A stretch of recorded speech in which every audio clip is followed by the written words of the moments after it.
Hello YouTube, this is Matthew Williams, just bringing you a quick video on Apple bullshit. Now we all know that Apple are a company that like to brag off that their products are just so much better than anything else in the world, and that they don't fail, and that Microsoft products are just terrible and never work and are full of problems and basically complete shit.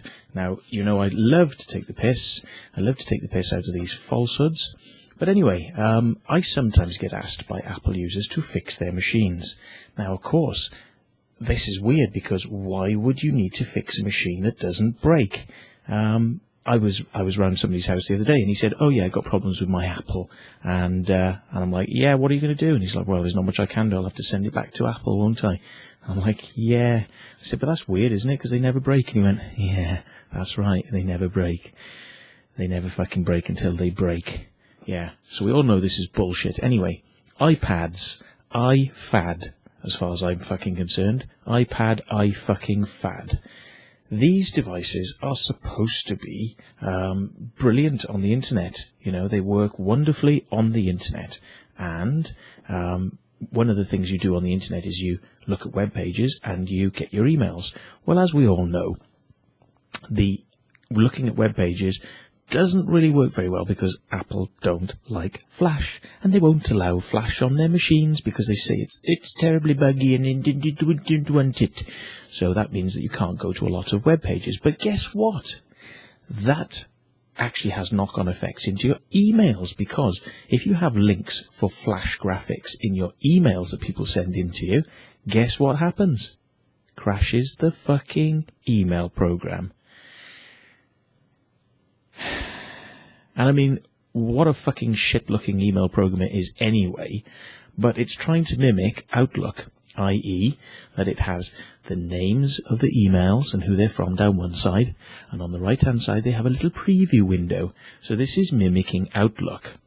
Now, the beauty of it is, I suppose, it's quite simple to use.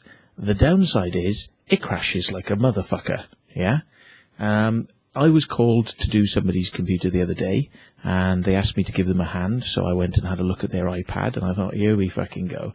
This'll be some fun now. Never even used one of these before, but let's see whether we can fix it, yes?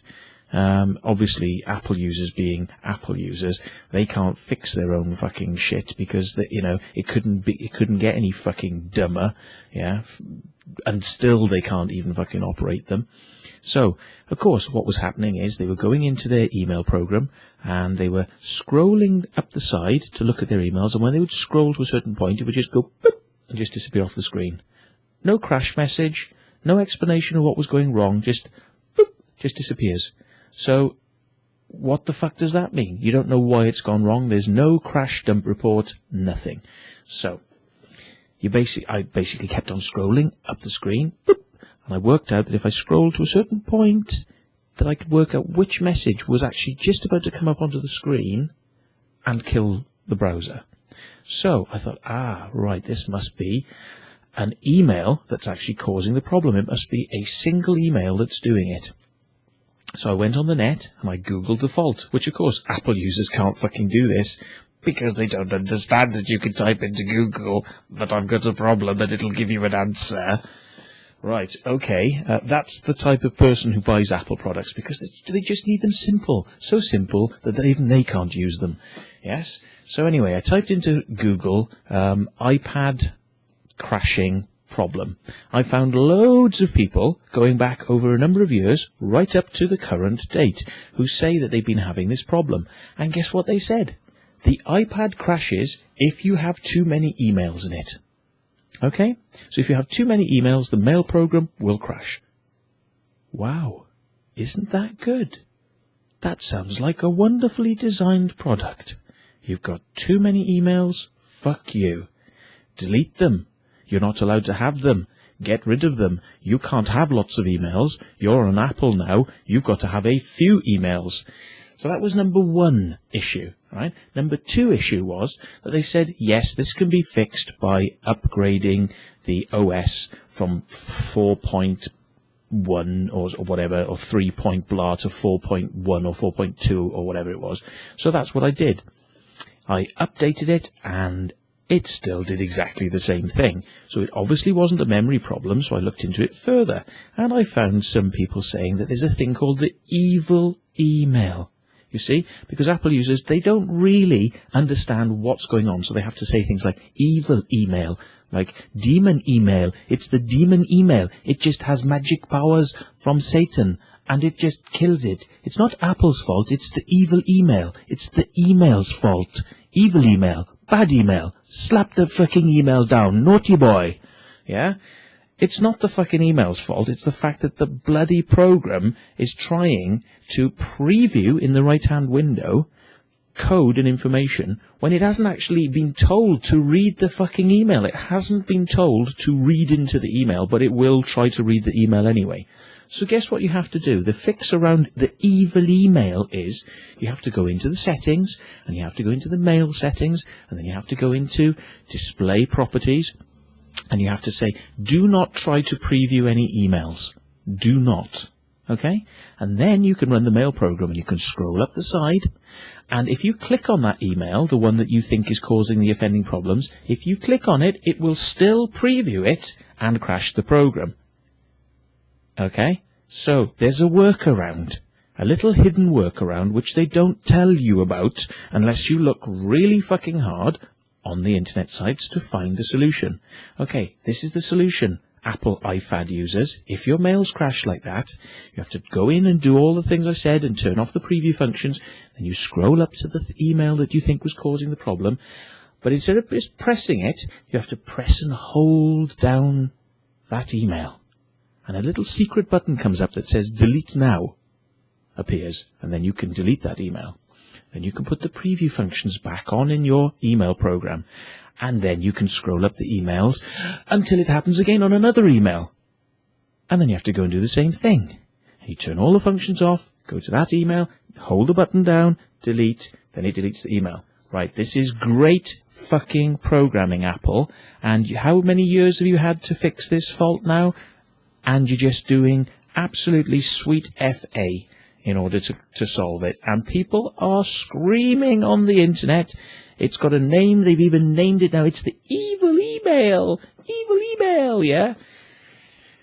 So people know about it. Apple know about it because they've even got a thing on their website, which if you can find it, will actually tell you how to fix the fault. But it's finding the fucking solution, isn't it? That's the thing. And most Apple users are just not fucking clever enough to be able to find these solutions. So, I went and had a look for other problems that happened to happen with Apple iPads, because I thought, well, Christ, this is pretty big. So, what else is out there? And I found, just typing in iPad problem, and I came to loads of websites. This is just one.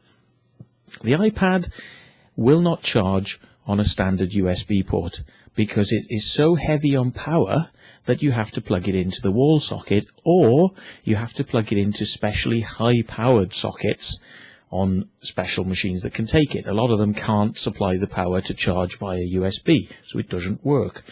Okay, you can't connect to a Wi-Fi network, okay?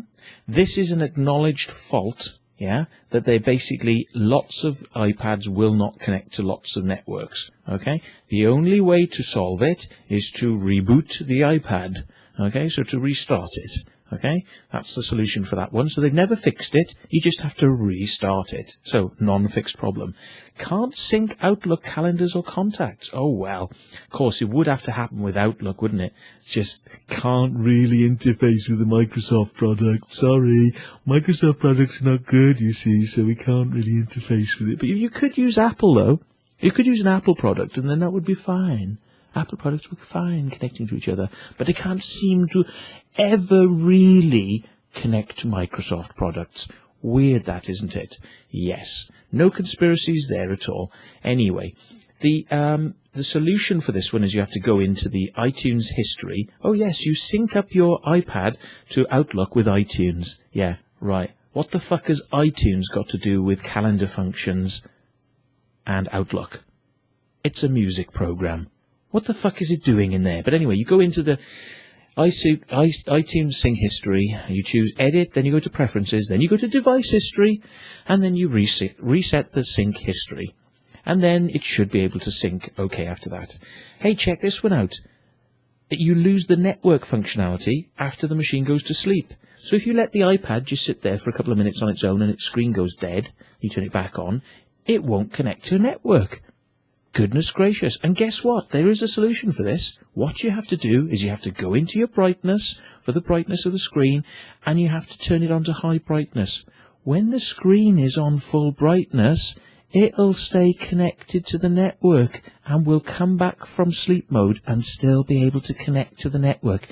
If you have the screen on full brightness, wow, goodness, sounds to me like somebody put a lot of effort into this thing so that it was coming out of the factory absolutely perfect, doesn't it? Yeah, and it doesn't seem like there's any fixes for it, even in these like OS 4 upgrades to solve all these problems. These things are still there. There's no word count in Pages. So if you go to Pages, you can't tell what page you're on. There's no word count, yeah? Okay, let's have a look at some others, right? Exporting documents from iWork is a pain, right? Exporting documents you made changes to or created from any iWork app like Pages, Keynote, and Numbers back to your PC can be a real pain. Not only do you have to dock by plugging in your docking cable and wait for your iPad to sync pretty much everything else, yeah? And it'll go and sync all the other stuff before you can even start to send anything out of the fucking iPad, because it always wants to sync first, yeah? And it says you have to manage the documents from within a small window inside the Apps tab of iTunes. If you're on a Wi-Fi network, then it's actually a lot less hassle to simply email the document to yourself from inside the iWork application, because it doesn't want to export, yeah? And all three of the iWork applications do this. So there we go. Anyway, the iPad isn't recognized by its own iTunes. It isn't recognized by iTunes. Wow. And there have been reports of the iPad not being recognized by iTunes once you connect to your Mac or PC. And this is related to the USB charging issues again, which we mentioned earlier on. Yeah. So the general USB fakery problem, yeah, it's called. And the first thing you have to do is you have to unplug all other devices from your Mac and PC and then reconnect the iPad to a different USB 2 port. Yeah, don't connect it to your keyboard or USB port on the keyboard because it just won't have enough power. Yeah, you've got to connect it directly into the machine with no other devices connecting. So pull all your hard drives, pull all your devices, pull all your printers out, and then plug it in. Then it might have a chance of actually connecting. Great! Fucking wonderful, isn't it? Yes. Aren't you glad you paid 800 to 1600 fucking quid for your fucking pad? Right. I can't use the App Store on my iPad, right? Apple recently sent out a media advisory that the international release of the iPad slipped back to the end of May due to unprecedented demand.